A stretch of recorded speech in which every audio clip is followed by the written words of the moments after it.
ഇപ്പോൾ റമദാൻ നോയമ്പ് വരാൻ പോകണല്ലോ. അപ്പോൾ ഒരു പ്രമേഹ രോഗിക്ക് റമദാൻ ഫാസ്റ്റിൽ എന്തൊക്കെ കാര്യങ്ങൾ ശ്രദ്ധിക്കണം? ആദ്യം തന്നെ എല്ലാ പ്രമേഹരോഗികൾക്കും റംദാൻ നോമ്പ് ഒരു പക്ഷേ എടുക്കാൻ പറ്റാണ്ട് വരാറുണ്ട്. അത് തീരുമാനിക്കേണ്ടത് എന്നെപ്പോലത്തെ സ്പെഷ്യലിസ്റ്റ് ഡോക്ടേഴ്സ്, ഇവരെ കെയർ ചെയ്യുന്ന എൻഡോക്രിനോളജിസ്റ്റോ ഡയബറ്റീസ് സ്പെഷ്യലിസ്റ്റോ ആണ് അത് തീരുമാനിക്കേണ്ടത്. ബിക്കോസ് പലരും കോംപ്ലക്സ് ഫോംസ് ഓഫ് ഇൻസുലിൻ, പല തവണയായിട്ട് ഇൻസുലിൻ എടുക്കുന്ന ആൾക്കാരുണ്ട്, അല്ലെങ്കിൽ വളരെ ഫ്രെയിലായിട്ടുള്ള ആൾക്കാർ, മീൻസ് അവരുടെ ഹെൽത്ത് പെർമിറ്റ് ചെയ്യില്ല.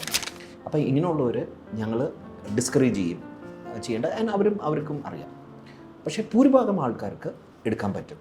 അപ്പം ഇവരിൽ ഞങ്ങൾ എന്താ ചെയ്യുന്നതെന്ന് വെച്ച് കഴിഞ്ഞാൽ മരുന്നുകൾ ചുരുക്കുകയും ഈ സുബ എന്ന് പറഞ്ഞാൽ രാവിലത്തെ ആ ഒരു മരുന്നുകൾ ഞങ്ങൾ വളരെയധികം ചേഞ്ച് ചെയ്യാനും, ബിക്കോസ് പിന്നെ അവർ ഒരു 12 hours പിന്നെ ഫാസ്റ്റിങ്ങിനാണ് പോകുന്നത്.